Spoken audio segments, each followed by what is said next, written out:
This episode of Philly Fame TV is sponsored by Top Dog Law. Now y'all already know who to call for any accidents or injury cases. If you want that top dollar, you better get at Top Dog. You can hit him up on Instagram at Top Dog Law or visit his website www.topdoglaw.com.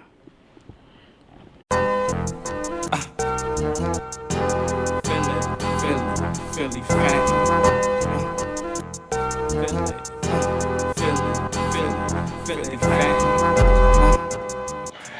Alright, welcome back to Philly Fame TV once again. Thank y'all for tuning in. Appreciate everybody on the support and feedback and all that. This episode right here, we're going to cover another Philly legend. You know what I mean? This is what happened to Reed Dollaz and where is he now? Episode 6. I first heard of Reed Dollaz early 2000s. I want to say the first DVD I seen him on, I believe it was like a Heavy Spitters joint. I think it wasn't Too Rough in the Streets. It was something else I seen him on first. And I bumped into him down Club Flow before, he came down. I believe he battled in the Hot 16 battle, if I'm mistaken. He might have, I don't know, but I definitely remember seeing him down there. He wasn't a regular down there like Meek used to be down there heavy. There's a couple other guys used to be down there heavy, but Reed wasn't down there heavy. But I did see him down there one time, I can recall. And he had some footage that he had done a crazy little classic cypher that was on one of our DVDs with him, Hollow, NH, Rain Man, Kaboom, Hot. It was a crazy little cypher that we featured on one of our DVDs. So I ain't meet Reed until later, probably like 2006, 2007. But we had that footage. I think Face shot it, somebody shot it for us. We had that footage, and I seen him, but I didn't know him. Ready for him. Reed too heavy for him. We do it big. 7 stacks in the bezier wanna make me put a dot on your crib. Knock up, you pop up in the blinds like the SWAT at your crib. So I'll get into the story later on, how our stories kind of intertwine and all that. So without further ado, let's get into the story, a little bit of backstory of Reed Dollaz. He was born 1986. He got a song, a freestyle joint called 1986 and all that. So I believe that's the year he was referring to. He was born. He said his parents was in the mix of this, the crack era. 84, 85, 86, around that time, that's when crack, was around, and, just a drug era, so, his parents succumbed to that. His mother, he said his mom had, her issues and all that, and his pop was in and out of jail, and he had his issues too, so he was raised by his grandma. He said 2 weeks old, he was with granny. As a kid, as a baby, he was diagnosed with salmonella. I always heard of it. I never heard that nobody actually had it. Salmonella was around back in the day and all that. I used to hear about it. But Reed actually caught it as a baby. He said he was in the hospital for 6 months. Behind that, he had to overcome that and was able to come home, to his grandma. Originally, he was in Bartram Village, Then he said from there he moved to 58th and Greenway. They had fell on some bad times and all that. He said they ended up moving in with his granddad and Abbotsford Projects. And then once they got themselves together, they went back to Southwest. So, it's him and his granny. Granny pretty much raised him. Another interesting story early on for Reed was Philly Swain, referred to him as his cousin. They not blood related, but Philly Swain said that Reed Dollaz's grandma pretty much took care of him. Took care of him and some of Reed homies that was around, but he really looked at Reed grandma as his grandma. He had gotten to a situation at some point he ended up having to stay there before. So because he looked at Reed grandma as his grandma, he looked at Reed as his cousin, Philly Swain. For those that's familiar, I know him from the battle scene and all that. So as a kid, he said he met Reed when he was young. He said Reed probably like anywhere from 7, 8, 9, 10 years old, somewhere around there. He said Reed was smoking cigarettes and he was already rapping. We first started fucking with Reed, he probably was like 7 years old and had raps. So that's how far me and Reed go back, like 7 years old. Nigga, Bob Dole, because he had this one rap that he loved that he used to be like, I got more raps than Bob Dole's got speeches, teachers, So he was probably like 7. You know what I'm saying? He used to put on all his uncle's jewelry before his uncle died, come out on the block and try to be a rapper, you know. He was finding himself at an early ass age. Like, Reed pretty much knew what he wanted to do at an early age as far as rapping and all that. He said, according to Philly Slang, you know, Rasheed Wallace had a studio on Passyunk Avenue. And at the time, this was Young Bird, who was at the time called Iceberg, today known as Hitmaker and all that. But at this time, he was down with DMX. DMX had a label called Bloodline, and he was a young boy signed to that label. His name was Iceberg. And he said they had went to that studio, and Reed was actually about to battle him before. He said, if I ain't mistaken, he said Young Bird or Iceberg used to live somewhere in Philly at the time, like near that studio in South Philly. So that was his pretty much backstory as far as him and Philly Slang. They coming up together and all that as little kids pretty much.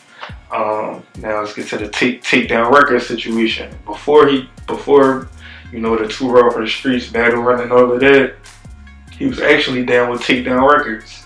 You know, Ace Capone, Tim Gotti and all that. When he started the label, he was grabbing the young young bulls from the area. From Southwest, you know. I mean, so what I did was I went around and started grabbing all the young hot artists, you know what I mean, from the area, you know what I'm saying? I had Bugsy, Nino Brown, Reed Dollaz, the Young Assassins, Caution. I had Philly Slang and folks. I went around and just grabbed all the little young talent in the area, man. Reed run was short-lived because, you know, Reed was young, and you know, his grandma didn't really approve of, you know, him being down with that label because she pretty much knew what was going on, what they was into and all that. So they had to, you know, Reed was messing with him at first, but when they wanted to sign him, they had to come, you know, get grandma permission, and grandma wasn't with that. So he ended up having to stop messing with them. That was the end of that situation, you know. And fast forward, y'all know how this story went as far as them getting indicted and all of that. I mean, but he said he used to see him in the hood and all that. Tim used to pick him up in the CLK, so, you know, he was running around with him. I mean, but grandma said nah to that, so. You know, just being from Southwest 58, you know, East Tim, you know what I'm saying? Some of the biggest guys in the city at that time, you know what I mean? Just seeing the Bentley's parked on my corner, shit like that, you know what I mean? Tim used to come pick me up. It's like when the CLKs came, I used to come pick me up from school, shit like that. So when the neighborhood was seeing that, but my grandma, she was like, nah, she knew the situation, you feel me? You know, the niggas got indicted and stuff, you know what I'm saying? Freedom, man, but my grandma was like, no, you know what I mean? She ain't let me sign of that shit. Like, and then 6 years later, that shit got indicted. Everybody went down. Niggas got like life plus 55 and all that crazy shit. So my man Nino just coming home from that shit. He beat this shit on the pill. He did like 12 years for that shit. So, shit crazy. Like, you know, life be crazy. Like, I'm around, though. I've been around, you feel me? Fast forward some time past that, you know, Reed was like 14, 15 at this time. He said he connected with a guy named Kyle Rifkin through MySpace. And Kyle Rifkin from Harlem, you know, he was a artist from back in the day. He had a joint with Rob Beast, you know, Rob Beast, It Takes Two, legendary, you know what I mean, rapper from back in the day. He had a joint with him. So Kyle Rifkin, you know, took a liking in the Reed, and, you know, he wanted to, you know, do something with him. Like, I mean, he ain't had no label or nothing. He wanted to try do nothing as far as that, but he just wanted to, you know, fuck with Reed, whatever.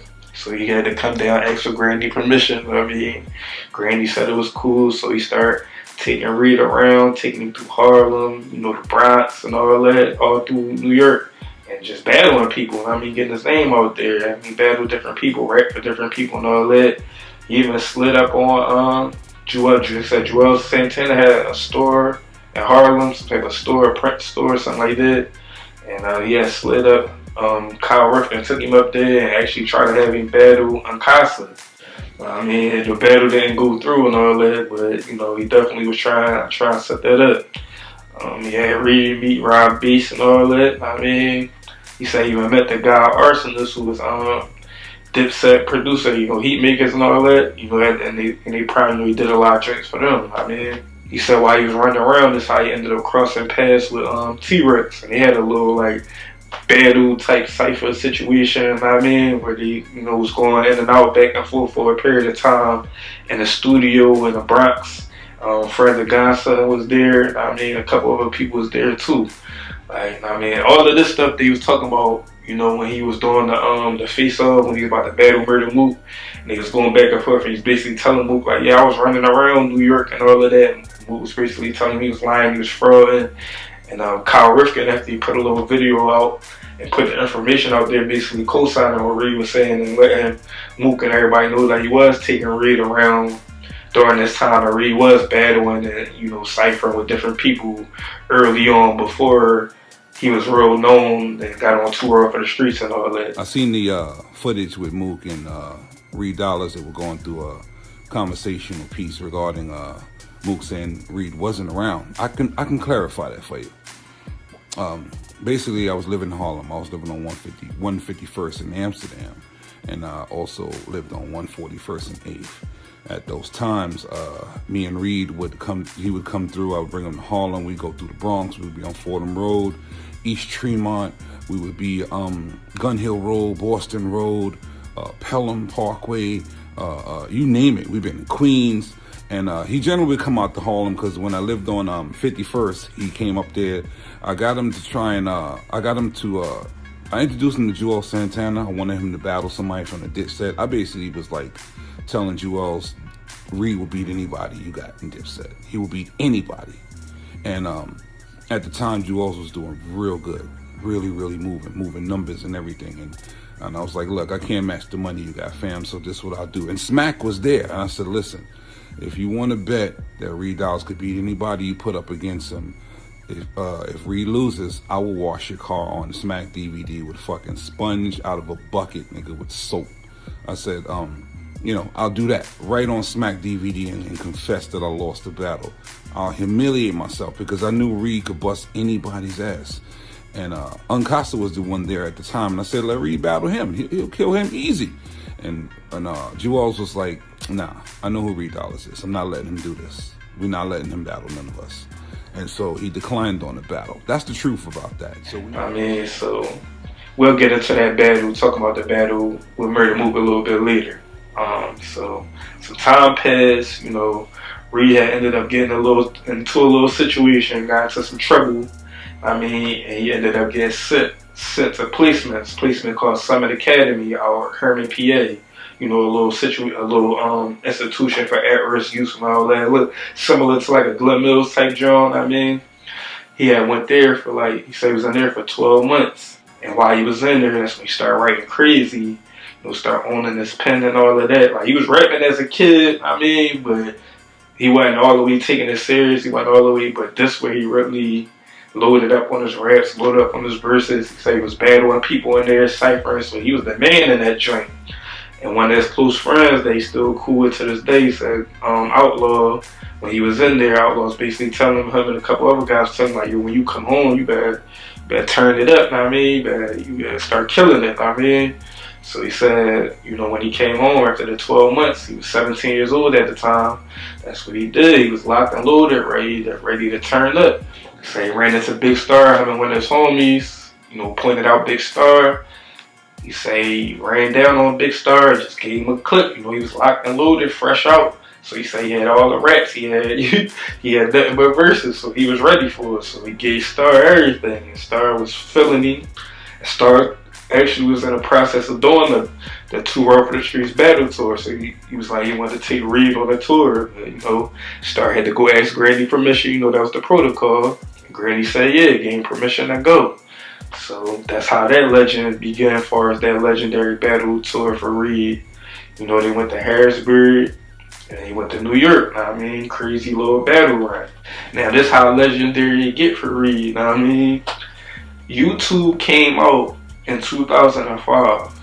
In May in 2005, they launched like a test run site, something like to that nature. And then in December 15th, 2005 is when the site officially launched. To everybody, for everybody to use it. You know, mind you, at the time, it's still in in the mix of the DVD era, so everybody wasn't familiar with YouTube and all that, like that all crazy, but it first launched December 15th, 2005. It's a video uploaded on YouTube from Tour for the Streets DVD with the Reed Dollaz versus Trigger battle. That was uploaded on YouTube December 24th, 2005. That's 9 days after, YouTube launched. Somebody, at this time, like I said, we wasn't really familiar with YouTube, but it was people that was out there who was, like, they must have been like nerd and tech savvy people who took these DVDs and somehow was able to get the footage from the DVD and put it on YouTube. So somebody did this with this particular Reed battle 9 days after launch. And right now it's currently at almost 2 million views. So that was probably like the first, that's why Reed can probably say he the first rapper on YouTube to actually go viral and have a video hit 1 million views. Unless somebody else can pull a receipt before that, but 9 days after YouTube launched, this content was on YouTube and it was popping. Now let's go to 2006. YouTube launched the end of 2005, December 15th. And then the Reed video goes up Christmas Eve, December 24th. So in 2006, Reed got multiple videos on YouTube with multiple millions of views. In the first official year of YouTube, Reed is viral. He's the guy. He's the most viral rapper on YouTube at this time. If I'm mistaken, somebody correct me if I'm wrong, somebody find the information or documentation. Because when Soulja Boy claimed that, Soulja Boy the guy that say, I'm the first rapper to do this, I'm the first rapper to do that, Soulja Boy had put a claim out there saying that he was the first rapper to go viral on YouTube. And that's when Reed responded, and some blogs actually picked it up when Reed responded, because Reed came with the receipts. And they show it on YouTube, like, Reed was the first rapper on YouTube to go viral. So, he definitely could stamp that.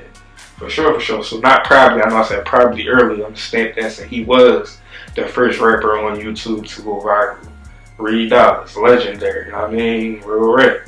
So, sometime after that, I don't know if it was before or after that, I believe it was sometime after that, he was featured on, BT had the Spring Bling John, he had people come out and perform, I believe it was like College Spring Break, and they did it in Florida and all that. Reed was featured on there. He was also featured on, Freestyle Friday, 1 to 6 in Park at the Freestyle Fridays and all that. He was featured on there, but he ended up losing because he stumbled on his rap. I believe I remember watching this live. He was featured on that joint, and the guy who he's battling obviously went better than he, but Reed lost because he stumbled on his rap and all that.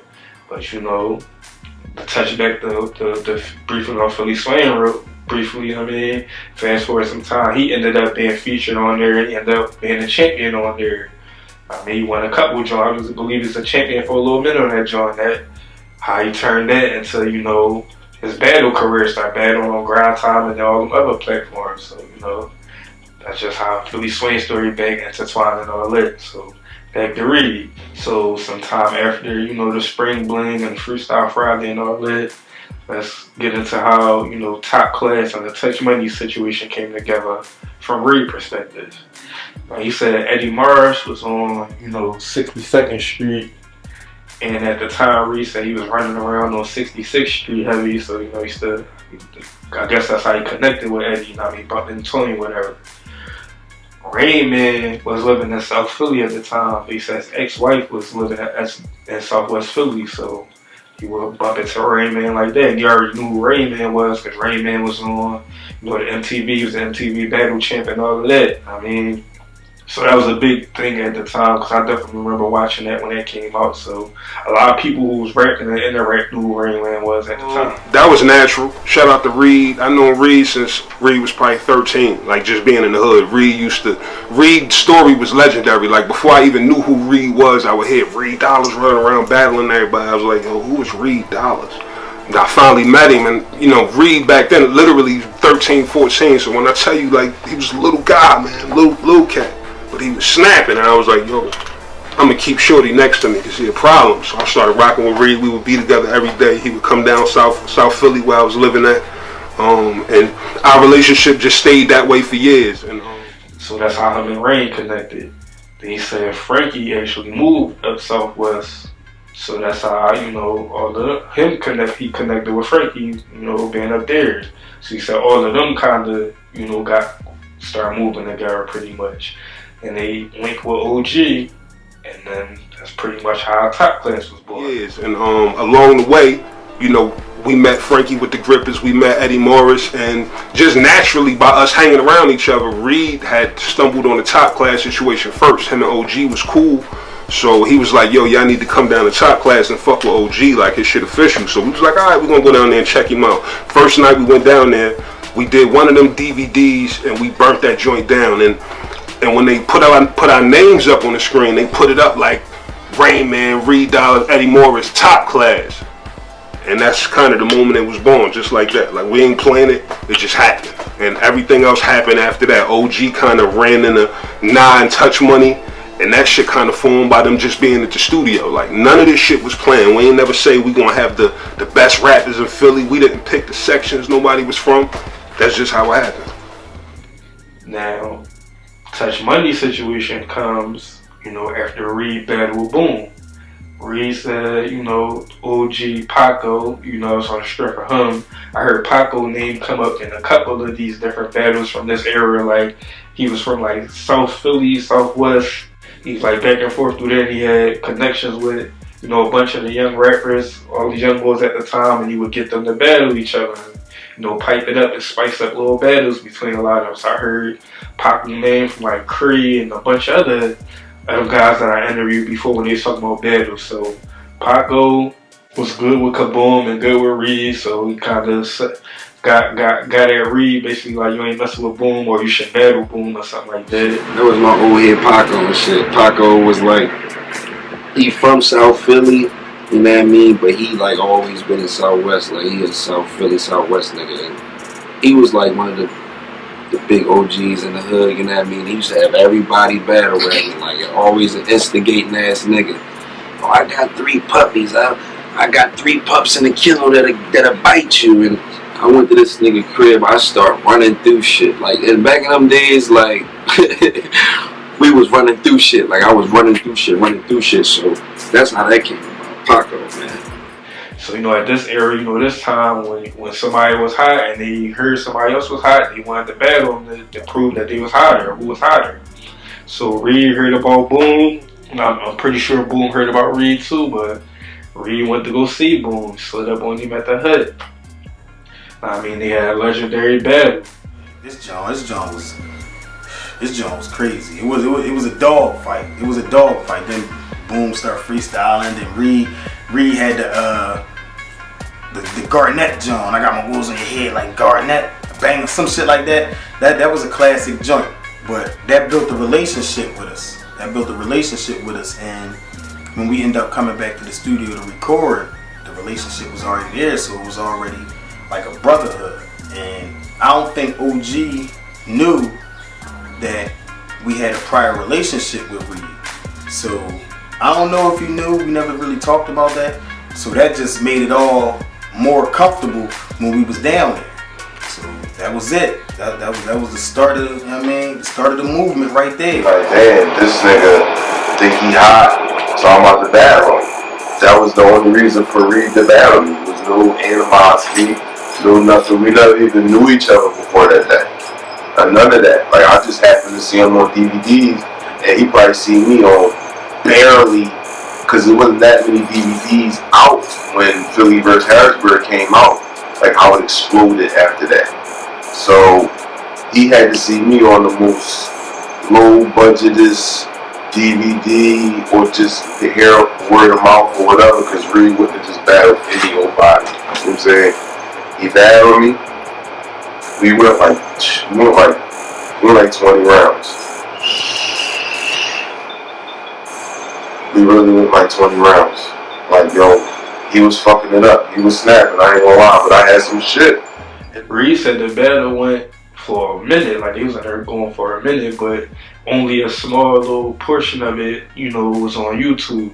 But at this time, back in them days, them battles used to go forever. Like, people used to go, have reps for days and try to see who can go the longest, who can outlast, and reps used to be 30 bars, 60 bars, 100 bars. I mean, so they probably was battling for hours. Like that's how the battles used to go back in the day. So, but only a little small portion of it, made it on YouTube. But he said after they battled, they ended up getting cool. Like niggas watching how certain groups was getting together, like Go Getters was getting together, and then Bloodhounds and they headshots and all that was coming together. So they decided, it would be cool for them to like click up and all that.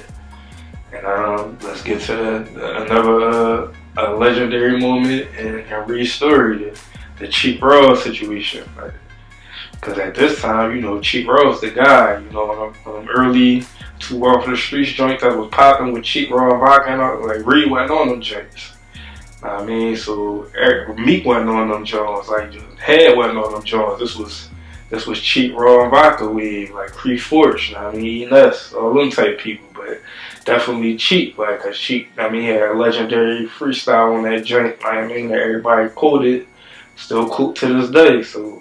I'm an outsider, survivor my habitat. I'm everywhere with a cabbage at. That's everywhere where the addicts at. I post up with a Mavericks hat.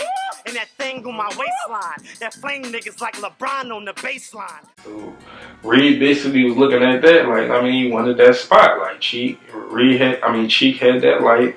Pretty much, and Reed wanted it. Reed said, wasn't that personal, it just, I fuck with Cheek. I watched him, I admired him, so I had to go at him so I could prove, basically prove that I'm on that level or I'm better. Like, that's just how it was at the time. And make me grab Cheek and hit him up proper.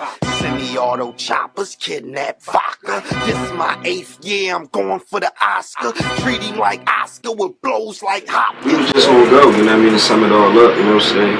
Anybody was a target, It was pretty much, and I fuck with Cheek, we fuck with him, but back then it just was really no picks. We just wanted the top guys, We wanted the top, and the reason why I went at Cheek is because I admired him, I fucked with him, like, that nigga was in the alley going crazy, you see the veins coming out that nigga neck, I said, oh, I gotta get him, like, he about to take off, like, that's just how it was back then. So, that's just how that was. It wasn't no crazy story behind it, like, it was just like, I was that. Baga said he told Cheek not to respond. Cheek said a bunch of people told him not to respond. Because they kind of knew what Reed was doing. He wanted that, he wanted to get at Cheek. He wanted that attention. He wanted that spot. And Cheek said, man, he ain't listen. He went ahead and responded, and that's all Reed needed. Came at Cheek and he threw my name in it. Reed Dollaz threw my name in that shit. Shouts to Reed, man. Shouts to Reed Dollaz, man. Yeah, that shit went crazy. I didn't even know who this guy was. I'm like, who? I just keep hearing that line. Hey, Cheek up proper, semi-auto chopper, kidnap vodka, that joint. I'm like, that's a joint that's in the Ether beat. I think so, yeah. I think so. And Cheek smack. I'm talking about he went in the dark. He didn't like it. He said, fuck that vibe. We got to write a rap right now. And we got to, I'm like, calm down. Dude, just relax. Let's just watch him. Let's don't even say nothing. Because if we show it some energy, then they going to know who he is. Right. Let's just ignore him. He going to fade to black. Cheek went at him. He listened to none of that. He listened to none of that. He went right in gear at him, and then they started battling. I just was like, I left it where it was at. Because Cheek really, for real, gave Reed Dollaz the buzz outside of his hood. You dig what I'm saying? Outside of his hood, the best thing Reed could have did was come at Cheek and myself. But Cheek responded. Once he took the bait, Reed got big through the whole city. You couldn't stop hearing about Reed. You know what I'm saying? Oh, that shit wasn't no real beef. Like I said, his folks was in the barbershop with Bob, and then he was like, they were saying I was the hottest nigga in the city, so he was like, man, he felt as though he was hot. So, niggas just came at me with some shit. Came at me and go. Alright, the shit was actually art. You know what I mean? Niggas was fucking with it. Alright. And then after that, Reed wave kind of went up because of that. Oh yeah.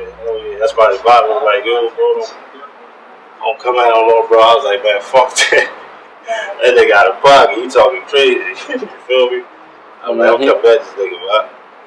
man. Fuck it. I was holding the block down, T up, you hear me?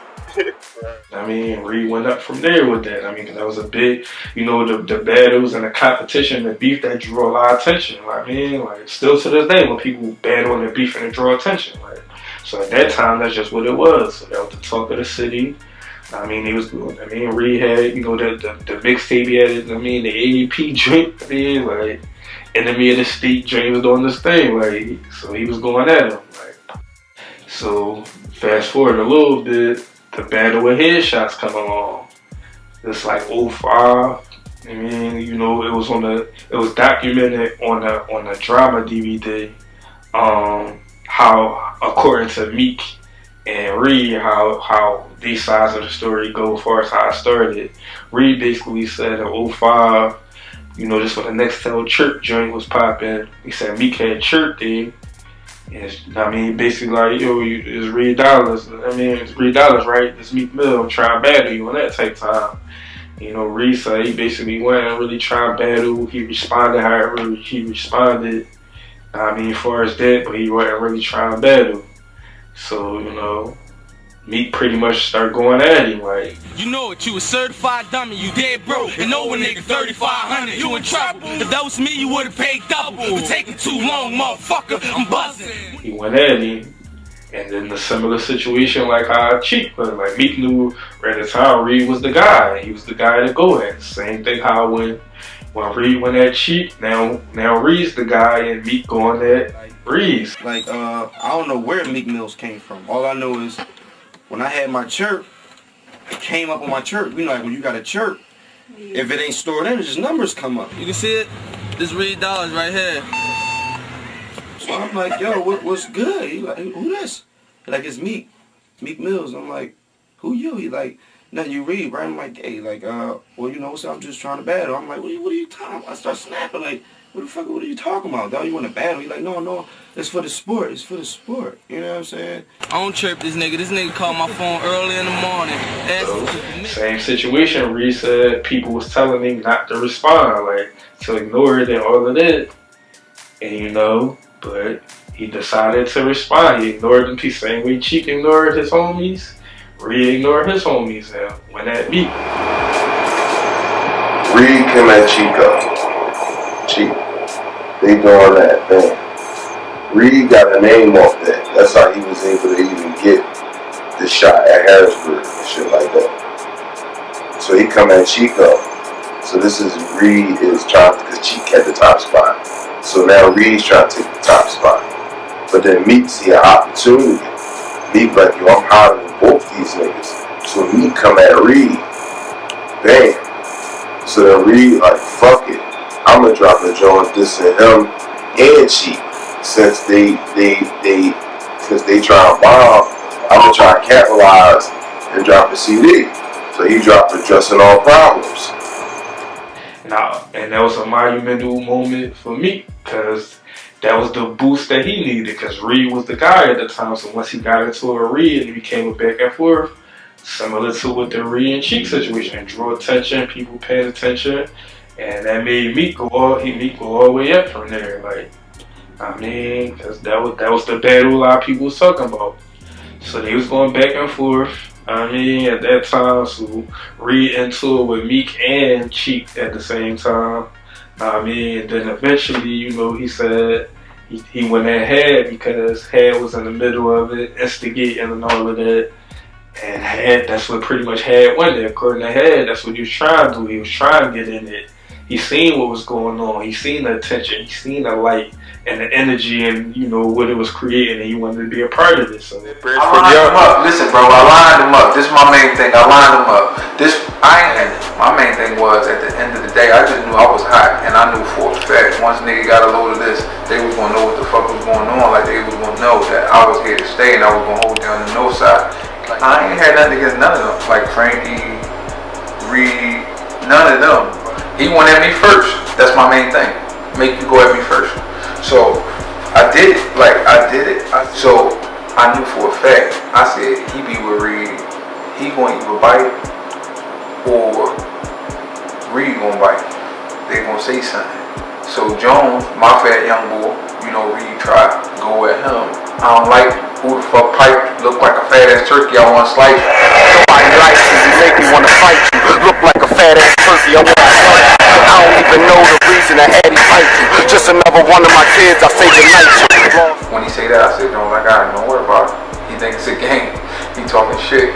He like, yo, you gotta get him. He said, Joe, I said, listen, no, chill. He hot as shit. Let me get him, Jones. You don't gotta go at him. I got it. I rocked him to sleep. When I didn't go at him for a throttle yet. I went at him after he go right at me. He said some shit. So they got this one. Reed got the little green hat on, and he dissing D Jones, and Frank was dissing me. Cause I told D Jones to diss Frank too. After that, so when D Jones went at him, Reed go at D Jones as hard as he possibly can. And then I jump on Reed and I get him. And like that's how I started that shit. So he dropped the AAP and I dropped the get back. He was trying to find his way in, and so he was trying to bait Reed and them into going at him, and that's pretty much what he did. And it worked, and Reed went at him. So now he's going at Meek, Hattie, and Chic pretty much. So the Chic stuff, he stopped going at Chic as much once he started going at it with Had and Meek. So it pretty much became like Reed versus headshots pretty much. All of them was going at him, but once Reed's situation became Reed versus Meek and Had, I mean, so the back and forth was legendary. I mean, it boosted all their careers. I mean, boosted all their names and all of that. And eventually, you know, it got squashed. You know, after interviews with everybody, they pretty much shared their perspective on how it got squashed, and it was pretty much a similar narrative on how it got squashed. And you know, also this was documented on DVDs too. Them trying to squash the beef. You know, there was a few failed attempts. You know, when they was when Reed and Meek was rapping on the block on the Headshots DVD. Now, according to Meek, what happened was he pulled the. I mean, I guess they told him Reed was out there filming. They was out there filming. He pulled the. Eddie Morris pulled him to the side, like he was squashing it. I mean, everything cool, whatever the case may be. And so he went, that's why he's behind Reed when he was rapping. And he was talking to Eddie Morris a little bit when he was behind him. So it was a cipher. It was already understood and all that, like what was going on. Yeah, the people didn't know. A lot of people were shocked and surprised when Meek pulled up. They thought, cause I don't think Reed knew what was happening. I think Reed was surprised. I don't think he knew what was going on. I mean, so when Meek pulled up, a lot of people probably thought it was going to be something like ain't nobody really know. Them squashing it. It wasn't public. It's the first time they seen each other. First time they were seen together. So people probably thought it was going to be something. So when they started rapping together, that was like a big thing. Like, oh, alright, this beef, oh, they squashed it, whatever. If you ask me, the legendary or the whole legendary was there Reed and Meek one. Yeah, that Jones. That was legendary right there. Like lies to me, you got a problem with E. Morris, you know you got a problem with me. But for now, we gon' switch it up. F1 pick it up, M1 drop bodies and pick up trucks. About to jump to third gear, let me switch it up. Fourth gear, fifth gear, sixth gear, nigga what? It's Young Dollar that all the niggas hating on. My CD coming, yeah, I got what you been waiting on. Yeah, I'm from the hood where it's dark outside. Them late nights you can't walk outside without a gun. I send my blood hounds to bark outside. We get to chopping, had them coppers bring the chalk outside, and you done. I'm never chilling cause the narcs outside, and they watching like a hawk outside. Yeah, cause round here, these niggas dying younger than me, and I'm only 17, just as young as can be. In the struggle, my stomach touching, now who hungry is me? Nigga, I'll bust you for a fucking rubber stuck in the street. We had the whole hood turned. Oh, that was a major joint right there. So Meek said that the drama DVD came out after they did that cipher on the block on Headshots DVD. The drama DVD came out.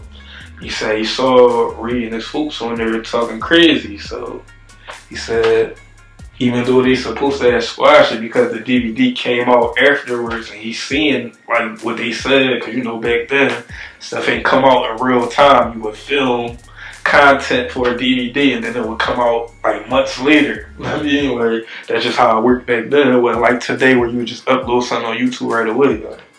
Like when we used to drop on DVDs, it took a minute for it to come out. So once it finally came out and me seeing it, he like, oh, y'all talking like this on there? So then he go right back there, Reed start bombing on him again, and then the beef started back up again. It was right back home. Going down out here with me and Reed, man, that shit ain't about nothing. That shit like a wrestling match or something, man. The shit popping, but you ain't getting hurt from all that talk, man. That shit ain't about nothing, man.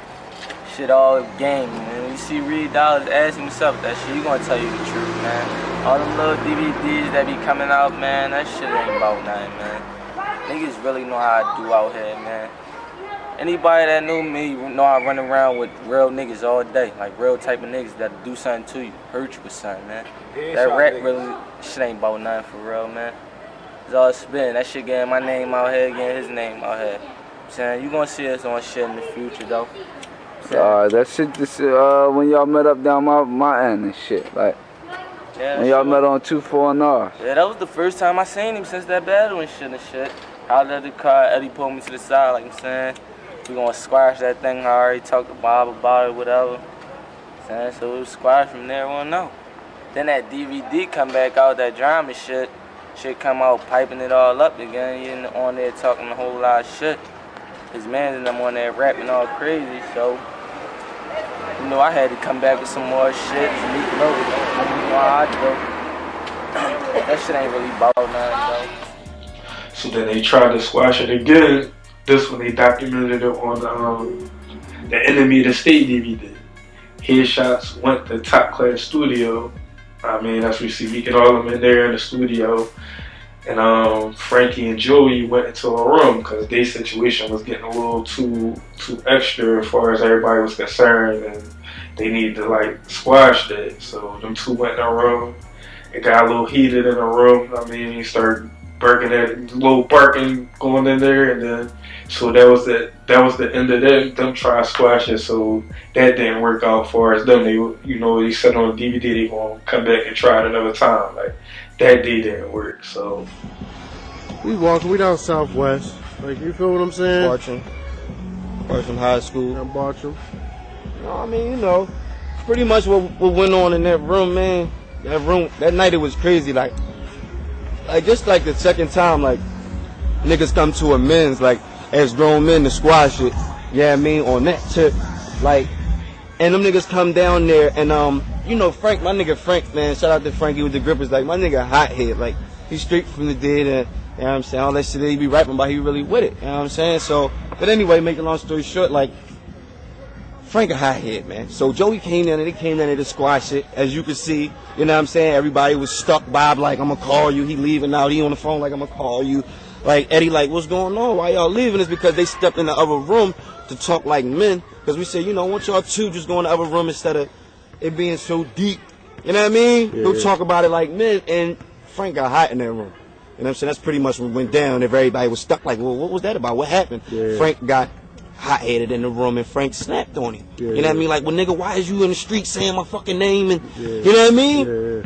And Joey, like a female, he strolls off out the studio. You know what I mean? Bam, Bob, and them like, yo, I'm gonna call you, Eddie. I'm gonna call you, like. Yeah. But that's pretty much what it's about, like. So those a couple failed attempts to squash the beef, but eventually it did get squashed, and everybody know. Most notably with Gilly with the Three Kings situation. But prior to that, as far as Touch Money side, Touch Money now got booked. They raided the hut. Poop Papers in there. They got booked. This was like 2007. Then Meek got locked up in 2008 for the gun situation. The original case he had been fighting all that time with all the controversy. This happened originally in 2008. Bricks also got booked in 2008. And Reed ended up getting signed in the mix of all that, which we'll touch on a little shortly too. But Gilly squashed it with Reed had, and he had the Three Kings situation. At the time, Meek was already in jail and all that. People was locked up, like I said, Touch Money, Knob, and Bricks, and Poop Paper, and all that. So they actually did an album, but the album fell through, because the Eagles, according to Hattie, at the time Reed was signed, Hattie was lit, Gilly was doing this thing, and it was just hard to get everybody on the same page to do it. They had some music recorded though, but they just never dropped the official album. So the beef lasted from 2005 to 2008. During this time, like I touched on with a couple of Reed tapes, Reed had a crazy mixtape run, like from the AAP joint that was in 2005, I believe August 2005 it came out. Then right after that, he had the Dollar Day joint, I believe that dropped November 2005. Then following that, the Enemy of the State project, May 2006. And then following that project was the Say Cheese joint, 2006, December 2006. Now, Say Cheese, as y'all might know about the platform today, ran by Sean Cotton. You know, Say Cheese is one of the biggest platforms out there as far as hip hop, and you know they do news and stuff like that on their Instagram page. But they one of the biggest platforms out there. And Sean Cotton, he originally from Philly. You know what I mean, I believe he says like his dad or something was in the army, so he moved to Texas as a young boy. And he seen what people was doing in Philly for the DVD scene, so he took it and started doing it down there. And he was a fan of Reed Dollaz. So he said, and I guess one of his favorite tapes was that Say Cheese joint. So he named his platform Say Cheese after Reed Dollaz tape. I mean, so that's just another, you know, a legendary moment for Reed, how he inspired somebody that ended up, you know, doing big things in the game. I mean, so that's a legendary drink for Reed. Like, Say Cheese, that name come from Reed tape.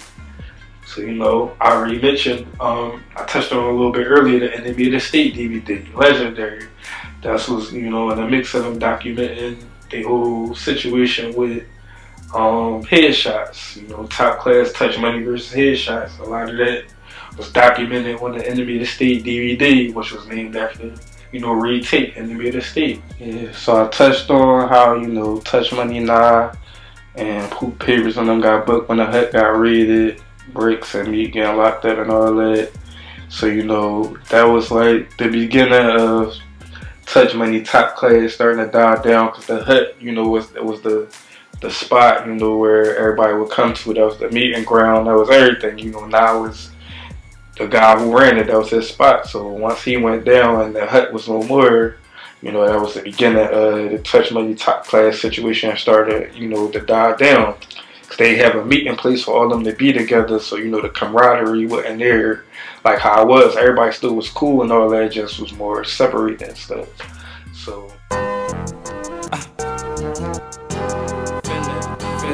Philly fan.